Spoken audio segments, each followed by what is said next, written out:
త్వరగా పోనీ.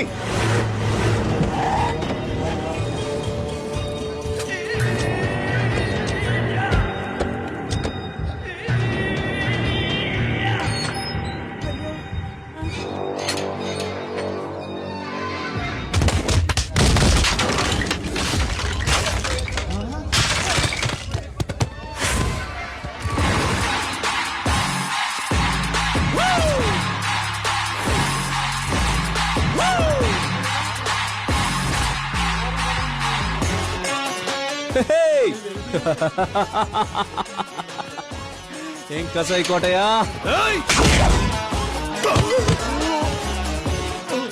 ఇంకొకడి చెయ్యి నా మీద పడిందంటే నెక్స్ట్ మినిట్ నువ్వు జైల్లో చువ్వ లెక్క పెడతావు. నేనెత్తుకొచ్చినవన్నీ తిరిగి తీసుకెళ్లిపోదామని వచ్చావా? నీ ఇంట్లోకి రావడానికి అంత ఆలోచించినవన్నీ దాచిపెట్టడానికి ఇంకెంత ప్లాన్ చేసుంటాను. అదెక్కడికి వెళ్లాలో అక్కడికి వెళ్ళిపోయింది. ఎప్పుడు రావాలో అప్పుడు వస్తుంది. ఎప్పుడొస్తుందో చెప్పాలా? నెక్స్ట్ హియరింగ్ కి. ఏ కోర్టులో అయితే ఒక అమాయకురాలిపై నింద వేసి నువ్వు మంచివాడివని నిరూపించి నీ ఇమేజ్ ని కాలేజీని కాపాడుకోవాలనుకున్నావో అదే కోర్టులో నిన్ను నిలబెట్టి ఆ అమ్మాయి మంచిదని నిరూపించి నీ అసలు రంగు బయట పెట్టి నీ కాలేజ్ ముగించేస్తాను. ఇది జరగకుండా నేను ఈ ఊరు వదిలిపెట్టను.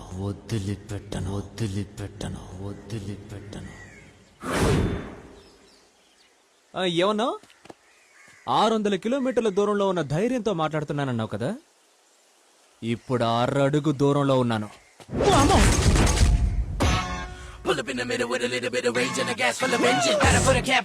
టచ్ చేయరా చూద్దాం.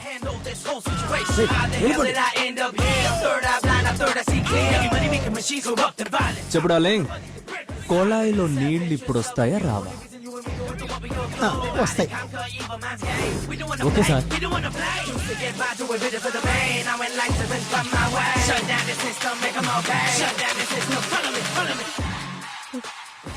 కరెంటు మాట ఏమిటి?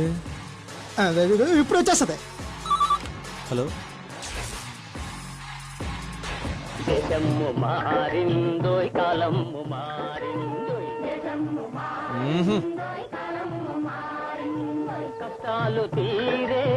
నచ్చావు నువ్వు, నాకు నచ్చావు.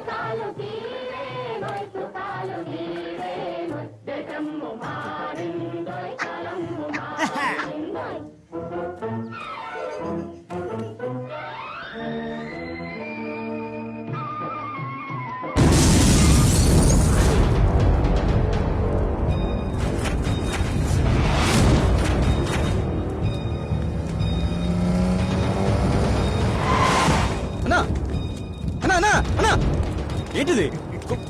₹1 బండి తగిలిస్తున్నావు, పిచ్చి పట్టిందా? అదొక్కటేరా, ఇంకా పట్టలేదు. ఈ కారుని చూసినప్పుడల్లా ఆడు కాలు పెట్టిందే గుర్తొస్తుంది. నన్ను డిస్టర్బ్ చేసేది ఏది లోకంలో ఉండకూడదు. అది కారైనా సరే, ఏదైనా సరే. ఇప్పుడే, ఈ క్షణమే ఈ కార్ తగలబడే లోపు వాటిని తీసుకొచ్చి నీ ముందే తగలబెట్టేస్తాను చూడు. వద్దు. ఏ కాలేజీ కట్టడం కోసం, అప్రూవల్ తీసుకోవడం కోసం ఎవరెవరికి ఎంత లంచం ఇచ్చామనే లెక్క నుంచి చదువుకునే స్టూడెంట్స్ దగ్గర ఎంత డబ్బు తీసుకున్నామనే వివరం వరకు అన్ని ఆడి దగ్గరే ఉన్నాయి. ఇక్కడ దాచాడో తెలీదు. ఆడు ప్రాణం తీసే లోపల ఎవిడెన్స్లన్నీ తీసుకోవాలి. సరే.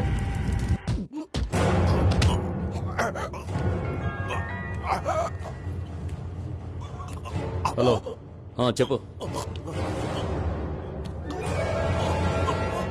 అలాగా, నేను చూసుకుంటా.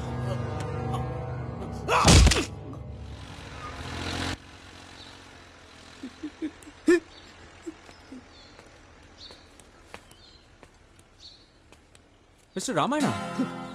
నారాయణ. సరే, ఓకే, రామాయణ అనుకుందాం. ఉండ్రాళ్ళు ప్లేట్ నిండా పెట్టుకుని ఇలా తినకుండా చూస్తూ ఉన్నారేంటి? పూర్ణాలు చేయమన్నారు, నేను ఉండ్రాళ్ళు చేశాను. అదేదో పెద్ద నేరం అన్నట్టు తినకుండా కూర్చున్నారు. మీరైనా కాస్త చెప్పండి. మిస్టర్ రామాయణ, ఓరి తిక్కలోడా, కరెక్ట్ గానే చేశారుగా. ఏం చేశారయ్యా? వినాయకుడికి ఉండ్రాళ్లే కదా ఇష్టం. ఓహో, నాకు పెళ్లి కానందు వల్ల వినాయకుడి లిస్ట్ లో చేర్చేశారా? మావయ్య, చెబుతలే. నువ్వు పెళ్లి చేసుకోకపోవడం కాదు, నిన్నే ఎవరు పెళ్లి చేసుకోలేదు. నోటికొచ్చినట్టు వాగితే బుర్ర పగల కొడతాను. పండగ రోజు ఎందుకు ఇలా మొహం మార్చుకుంటూ? నవ్వండి. నా వల్ల కాదు. మౌన వ్రతలాగా కోప వ్రతం. నవ్వనంటే నవ్వను. ఉండు, నేను నవ్విస్తాను. ఎవరేం చేసినా నవ్వుకు రోయ్. మిస్టర్ రామాయణ ఆ అమ్మాయి మిమ్మల్ని ఎలా నవ్విస్తుంది? తను నవ్విస్తుందో లేదో గానీ నువ్వు ఏడిపించేలా ఉన్నావు. మావయ్య కళ్ళు మూసుకో. నువ్వు ఏం చేసినా సరే నేను నవ్వను కాక నవ్వను. మిస్టర్ రామాయణ నువ్వు నోరు మోయవయ్యా, నేను కళ్ళు మూసుకుంటాను. ఏంటి ఒక్క నిమిషం మావయ్య.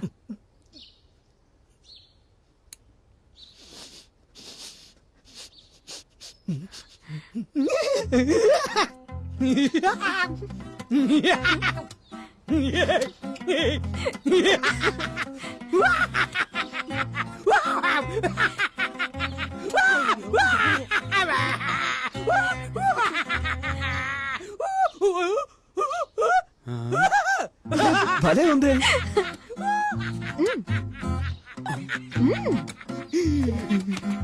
ఏంటి అంటే ఆయన ఎలా నవ్వించావు? అదా, ఇది హాస్పిటల్లో ఆపరేషన్ థియేటర్ లో యూజ్ చేసే నైట్రస్ ఆక్సైడ్. దీన్నే లాఫింగ్ గ్యాస్ అంటారు. దీన్ని పీలిస్తే 10 నిమిషాల వరకు నవ్వును కంట్రోల్ చేయడం ఎవ్వరి వల్ల కాదు. అయితే ఇంకో 10 నిమిషాల వరకు ఈ గుర్రం సక్కిలిస్తూనే ఉంటుందా? పై మేడ మీదకి తీసుకెళ్ళండి. ఫ్రెష్ ఎయిర్ లో ఉంటే త్వరగా నార్మల్ అవుతారు. హలో మిస్టర్ రామాయణ, రండి మేడపైకి వెళ్దాం. రండి, చాలు చాలు రండి. అబ్బా. రండి. ఏమైంది వీడికి? ఏంటి అలా నవ్వుతున్నారు? ఇది ఒక నవ్వుల వైద్యం. సరే నువ్వు వెళ్ళి పంచుడు. సరే అక్క. చూస్తాను.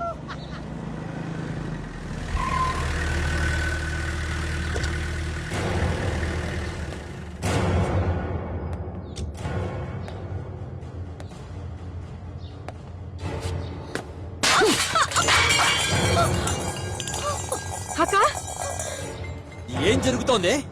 ఈ ఇంట్లో ఏం జరుగుతోంది? ఏడువాడు నీ చెల్లెలు ఎవరినో తీసుకొచ్చి పెట్టుకుందంటగా. దానికోసమా లేక నీకోసమా? ఏమండి మర్యాదగా మాట్లాడండి. ఏయ్, మర్యాద.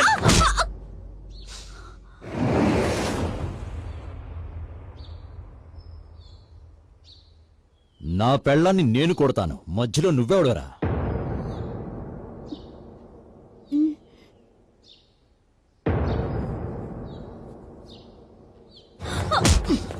బయటికి పోరా. ఆ చూపేంటే? బయటికి పొమ్మను. వెళ్ళడానికి ముందు పీకే గారింట్లో తీసుకున్న ఎవిడెన్స్ అన్ని నాకు ఇచ్చేసి వెళ్ళమని చెప్పు. చెప్పవే, వెళ్ళు. ఆయన అడుగుతున్నారుగా, ఇచ్చేయండి. నీ చెల్లెల్ని కేసు వాపస్ తీసుకోమను, లేదంటే ఇలాగే జీవితాంతం ఇక్కడే ఉండిపోవాల్సి వస్తుందని వదిలేసి వెళ్ళాయని అడుగుతున్నారు. ఇచ్చేయండి.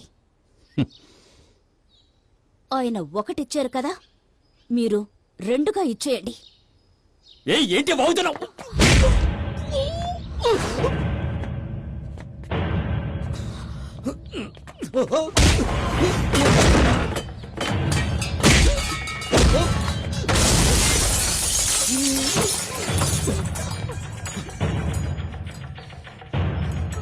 ఏయ్, తాళి కట్టిన భర్తని పరావాడి చేత కొట్టిస్తావా? భర్త మీరసలు మగాళ్ళేనా? ఏయ్, మాట్లాడకండి. పెళ్లి చేసుకుని బిడ్డని కన్నంత మాత్రాన మగాళ్ళైపోరు. చూసిన మరుక్షణం నా చెల్లెల్ని చూసి ప్రేమించి తన్ని అర్థం చేసుకొని దాని లక్ష్యాన్ని తన లక్ష్యంగా మార్చుకొని ప్రాణాలకి తెగించి ఇక్కడికొచ్చారే, ఆయన చెప్పచ్చు నేను మగాడ్నని.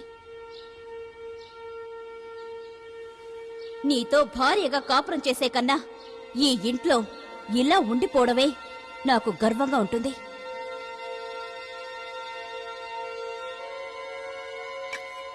చూడు, బాగా చూడు. ఒక పోలీసుడు 2 విషయాలు సంపాదించుకోవచ్చయ్యా. నిజాయితీగా ఉంటే మెడల్, దారి తప్పితే లంచం. మెడల్ సంపాదిస్తే బ్రహ్మాండంగా హాల్ఫుల్ గా తగిలించుకోవచ్చు. మనవాళ్ళు ముని మనవాళ్ళు అందరూ నీ గురించి చెప్పుకుంటారు. కానీ లంచం తీసుకుంటే అంతకంటే నీచమైన పని మరొకటి ఉండదు. ఆ పాపపు సొమ్ము నీ వంశాన్ని బాధిస్తుంది. మీ మావయ్య చనిపోయిన తర్వాత కూడా ఇక్కడ ఇంకా జీవిస్తూనే ఉన్నారయ్యా. కానీ నువ్వు మగాడివి కాదని నీ పెళ్ళామే చెప్పిన తర్వాత నువ్వు బతికుండడమే వేస్ట్. నీలాంటి వారితో మాట్లాడడమే సిగ్గుచేట. సారీ మా.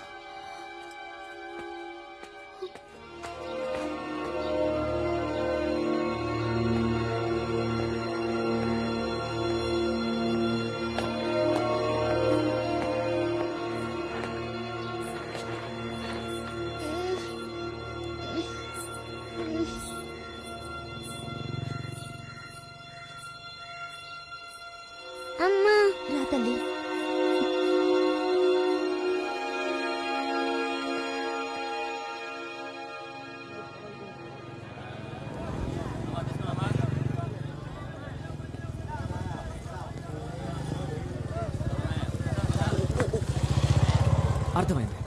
నడిచొచ్చే మీరే హెల్మెట్ పెట్టుకున్నప్పుడు బైక్ లో వచ్చే నేను హెల్మెట్ పెట్టుకోకపోవడం తప్పే. ఇంకెప్పుడు ఇలా జరగదు. హెల్మెట్ లోపల ఇంకో హెల్మెట్. అన్నా వదినా నేను గుర్తున్నానా? మీరేంటి ఇక్కడ హెల్మెట్ తో? Any public awareness? లేదన్నా, తప్పించుకు తిరుగుతున్నాను. మీరు చాలా మంచోళ్ళు, కానీ నీ ఫ్రెండ్ అక్కడే నొక్కే అన్నా వినిపించుకోకుండా నన్ను తప్పుగా పిక్చరైజ్ చేసి గృహిణి పట్ల అసభ్యంగా ప్రవర్తించిన పోలీసులు వాట్సాప్ లో వేసి నా ఉద్యోగానికే ఎసరు పెట్టేశాడు. ఇప్పుడు నా డిపార్ట్మెంటే నా కోసం వలేసి వెతుకుతుంది.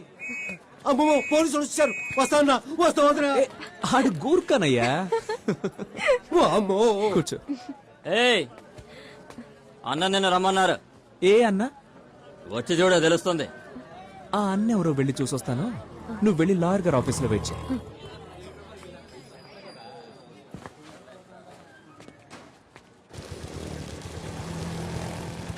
అన్నా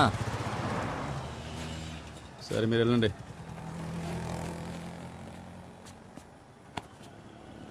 రై ఎవర్రా నువ్వు? ఎక్కడికి వచ్చి ఏం చేస్తున్నావు? ఇది నువ్వు అనుకుంటున్నట్టు కాదు. మర్యాదగా ఎవిడెన్స్లన్నీ తిరిగి ఇచ్చేసి ప్రాణాలతో ఇల్లు చేరే మార్గం చూడు. ఎంతకీ నువ్వెవరు? ఏయ్ ఏయ్ నువ్వు ఉండరా. గంగారెడ్డి ముందు నిలబడి మాట్లాడడానికి అందరూ భయపడతారు. నా దగ్గరికి వచ్చి నన్ను ఎవరిని అడుగుతున్నాడు? ఏయ్ ఓ నువ్వేనాదే?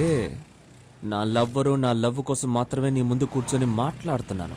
లేదంటే నీలాంటి వాళ్ళ కోసం కోర్టు కేసులను తిరగడానికి నేనేమన్నా మెంటల్ గాన్నా? ఏం చేయమంటావు? ఆ అమ్మాయి అది నమ్ముతోంది.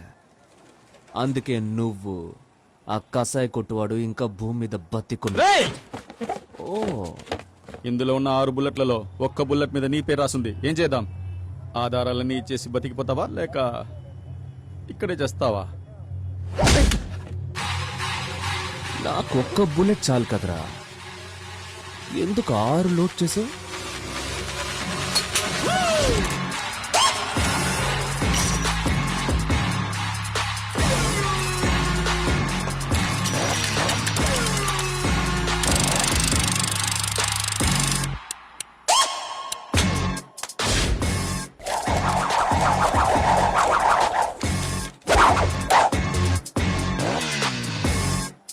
సిక్స్ రౌండ్స్ ఉంటాయి. ఉన్న ఒక్క బుల్లెట్ ఎక్కడుందో నీకు తెలీదు, నాకు తెలీదు. నా పేరుందో లేదో చెక్ చేసి చూద్దామా?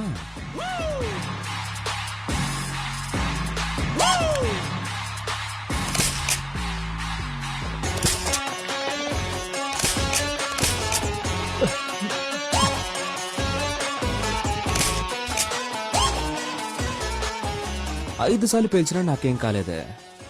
నాకెందుకో ఈ బుల్లెట్ మీద నీ పేరున్నట్టు అనిపిస్తోంది. ఏయ్ వద్దు. కన్ఫర్మ్ చేసుకుందామా? ఆ? గంగారెడ్డి భయపడినట్టు నటించేవాడు వీరుడు కాదురా. భయం అంటే అర్థం కూడా తెలియని వాడేరా వీరుడు. నాకే గురి పెడతావా?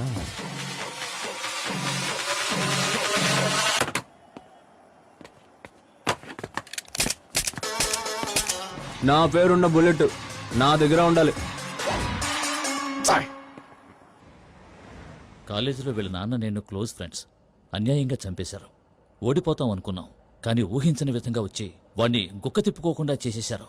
ఇక వాడు తప్పించుకోలేడు. మీరిచ్చిన ఆధారాలన్నీ స్టడీ చేసి వాడు క్రిమినల్ అని ప్రూవ్ చేసే వరకు నిద్రపోను. నెక్స్ట్ హీరింగ్ లో కోర్టుకు రప్పించి వాడి సామ్రాజ్యాన్ని నేలమట్టం చేస్తాను. మీ చేతిలోనే ఉంది సార్. వెళ్ళొస్తాను అంకుల్. అలాగేనమ్మా. తమ్ముడు 2 రోజుల నుంచి ఫోన్ చేస్తూనే ఉన్నాడు ఈయన. నా మేనకోడలు ఫోన్ తీస్తే ఒట్టు. ఉదయాన్నే వాకింగ్ వెళ్దామని తలుపు తీసేసరికి ఎదురుగుండా నిల్చున్నాడు. అప్పటి నుంచి ఇప్పటి వరకు 327 సార్లు క్షమాపణ అడిగాడు. లెక్క పెట్టినోడి నాకు తెలియదా? ఏదైతేనే మనసు మారి మనిషిగా వచ్చాడు. ఇలాగే జీవితాంతం ఉంటే మనిషిగా పుట్టినందుకు ఒక అర్థం ఉంటుంది. మా నాన్న ఒక మంచి పోలీస్ ఆఫీసర్ అని నా కూతురు చెప్పుకునే లెవెల్కి నేను ఇక ముందు ప్రవర్తిస్తాను. రామ్మా, మన ఇంటికి వెళ్దాం. వెళ్ళొస్తాను. ఒక్క నిమిషం. జీవితంలో దేనైనా వదులుకోవచ్చు, తిరిగి దొరుకుతుంది. కానీ ప్రేమానురాగాల్ని వదులుకోవద్దు.